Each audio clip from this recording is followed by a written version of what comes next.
Hello, my friends, and welcome to Time Between Times Storytelling with me, Owen Staton.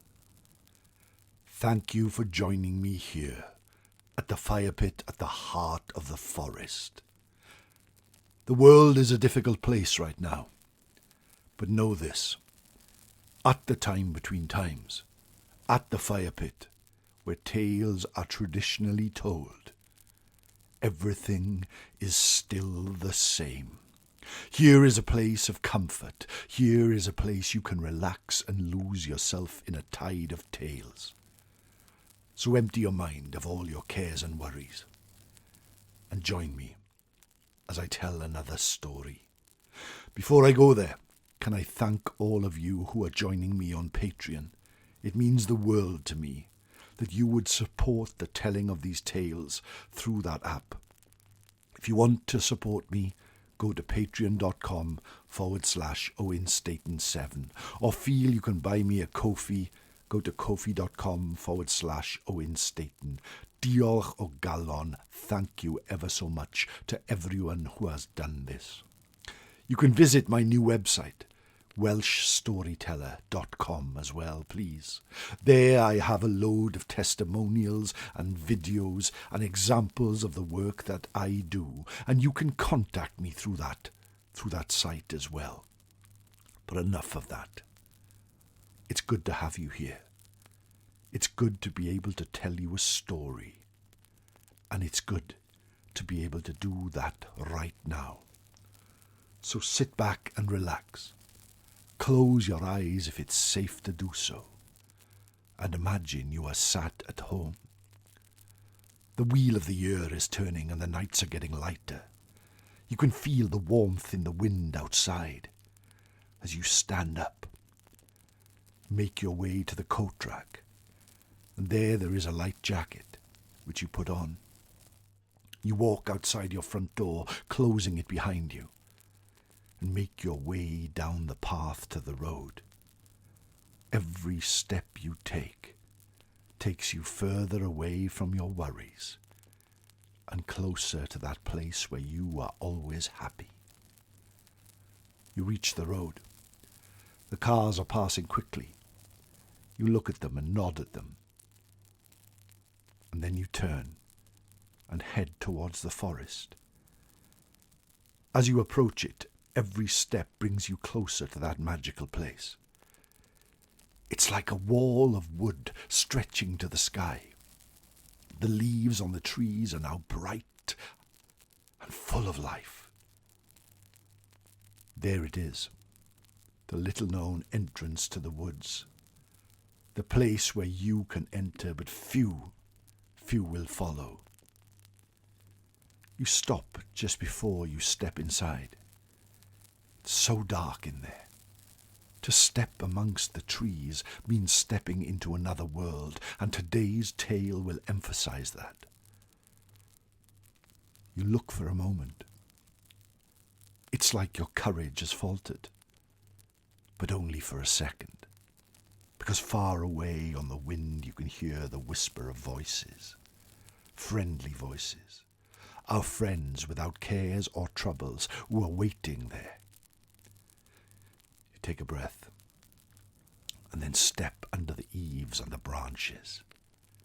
The air is cooler here. There are shadows everywhere. You walk the winding path and come to the old mossy tower. You look at it. How many generations of people have made their way there, have lived within those walls? You come to the babbling brook. It is full and fast this day. For a second you place your fingers in the crystal cool water. Oh, so refreshing. And then you come upon it. The fire pit at the heart of the forest. From afar you can see the fire burning. You can almost feel its heat. But just before you arrive, a shadow flits in the trees, and you feel a shiver down your spine. There was something there just for a moment that you did not expect. Something that is not always in this place, but is here today. You brush it off and step into the fire pit. The clearing is full of friends. Some you have not seen for many years, some you have yet to meet, and some who are full in your life at the moment. You greet them heartily, and they greet you. Flames are burning. There is food and drink, and comfort beyond measure, and you look into the sky and you see that both the sun and the moon are there, because now is the time between times, the time when it's neither night nor day, but the sun has gone and the sky is grey, the time when the veil between our world and the fairy world grows wafer thin, so thin that for a few moments, and just a few moments, we can reach into their realm, and for a few moments they can reach into ours. You see, now is the time that people see lights in the sky. Now is the time that people see the Tylwyth Teg, the fairy folk, the very folk. And now is the time that people see ghosts. Now is the time between times. You sit on the log, and the storyteller rises to tell his tale. And this is how it begins. Long ago and far away, in the place now called Essex, there lived a squire in a small hall. He wished to build a bigger home. He wished for his people to be able to gather in a bigger hall. He wished for somewhere more grand than he currently had. So he called a builder called Jack and said to him, I wish to make a new hall. A hall where people could gather without numbers. A hall where people could come and hear tales and sing songs and have poetry performed. And a hall that would sit atop a hill in this flat land, and people would look at it as somewhere to be proud of. I have looked, Jack, all over these fair lands. I have looked from the north to the south, from the east to the west, and there is only one place suitable. One place that has the wood, one place that has the land, one place that has the sun, and one place that has the dark. And that place is called Devil's Wood. Jack looked for a moment. He could not believe what the squire had said. He could not believe the words he had heard. Devil's Wood. Such a haunted place. A place so dark you cannot see your hand in front of your face, and that is at the height of midsummer. Devil's Wood. A place where creatures flit from tree to tree. A place where spirits stalk and ghosts do gather. But, my lord, Devil's Wood is a haunted place. That is no nonsense.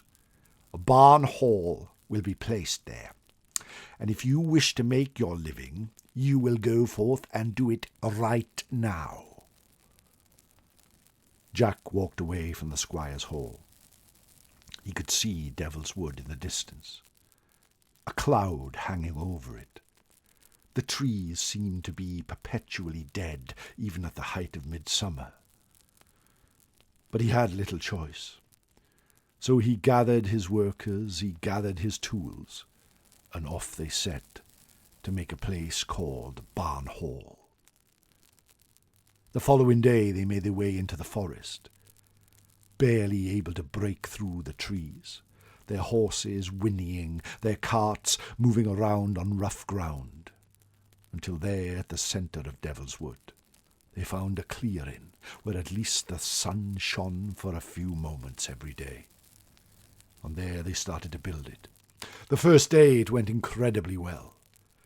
There they brought The walls of the new keep, Barn Hall, by the end of the day was looking fantastic. Barn Hall, built around a solitary huge timber that held it up, looked incredible. As the sun started to set, the workers became nervous. They became a little frightened. So Jack asked them all to return to their homes, and out they went, emerging from the woods just as night fell. The next morning they returned. This time the woods seemed less heavy. This time the air seemed less black.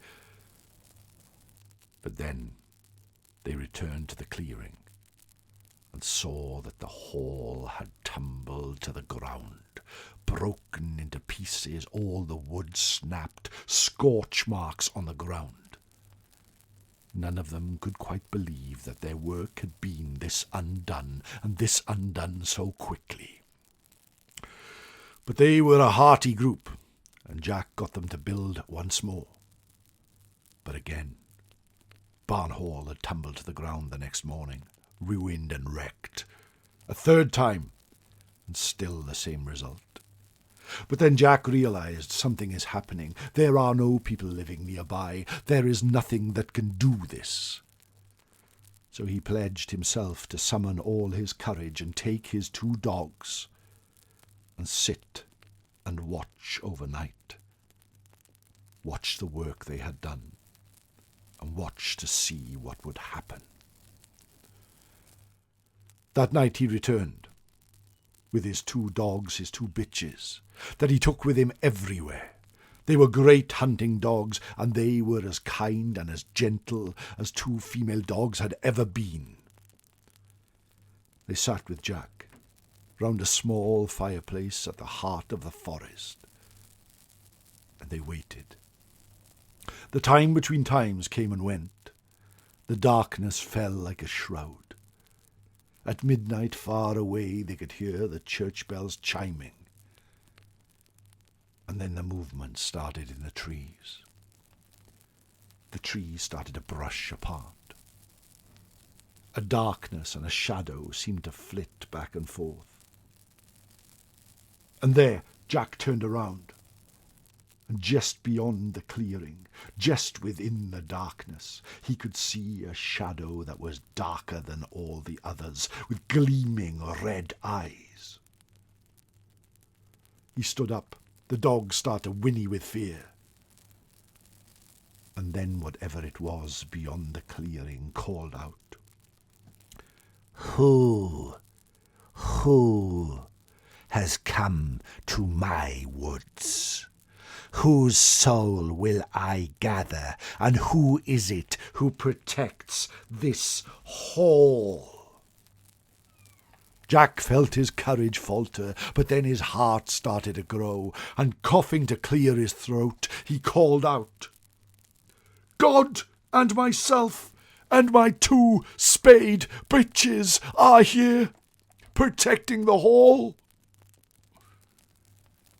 A warmth seemed to pass over the clearing, and whatever it was beyond the woods seemed to skulk away into the darkness.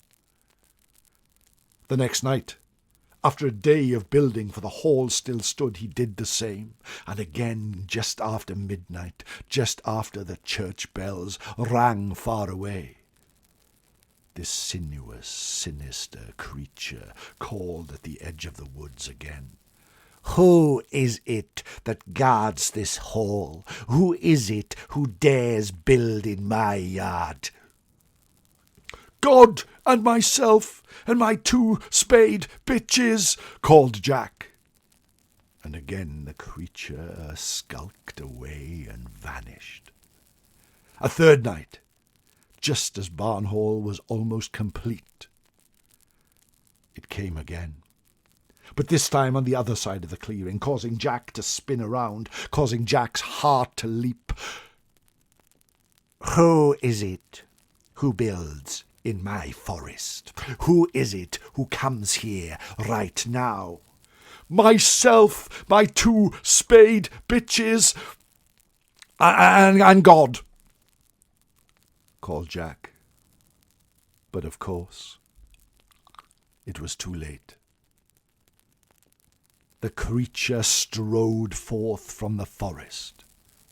"So there is only yourself and your dogs." Ha ha ha ha! And as it stepped into the clearing, Jack realized exactly who he had been talking to. His hooves were cloven, his head filled with antlers, and his eyes as dark as the blackest pits of hell. The devil himself strode forth from the woods and came right at Jack. The two dogs rushed forward, but the devil swatted them aside. With a yelp they both fell into the forest, and there he was in all his dark glory. The devil himself. Jack pulled out his sword, for even though this was the darkest creature he could ever fear to face, he felt he could fight it. But before he could leap forward, the devil stepped forward and plunged his clawed hand into Jack's chest, pulled out his heart, and held it in front of him. Jack fell to the ground, breathing his last.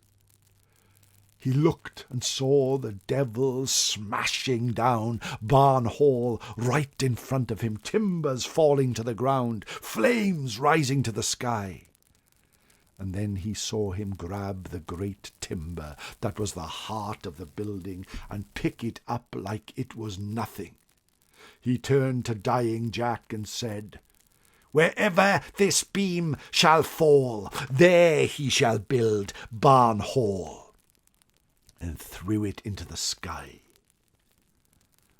Jack lay there, breathing his last, as the devil walked back into the trees. The following morning, by some miracle, he was still alive, even without his heart, and his builders pulled him away. They knew that somebody cursed by the devil like this was doomed to have their soul taken, should they be buried in or out of a church. So they built an alcove in the wall and buried Jack in there, so he was neither within nor without of the church. And they carved an effigy of him, with his two hounds at his feet, and his hands held above his chest, and in them holding a heart. The squire was determined to have his hall built, and they found the great timber at the heart of the hall, at least a mile from Devil's Wood. And there they built Barn Hall. And in that timber at the base of the hall, you can still see the scorch marks where the devil held the timber in his hands as he threw it from his forest away. A great tale from Essex, my friends, of Barn Hall and the Devil's Wood, and one which I tell you tonight at the time between times. You can still visit the church and see the builder's grave there in the wall. And it's said in Devil's Wood, even now, as darkness falls, you can still hear the hounds baying to the sky, looking for their master, slain by the devil, the diawl, on that, the darkest of nights. Thank you so much, my friends, for joining me at the fire pit at the heart of the forest at the time between times for another tale traditionally told. I am so grateful to your support, always. Thank you so much for being here. Visit me at www.welshstoryteller.com, and I will see you soon, here. But until then, Nostar.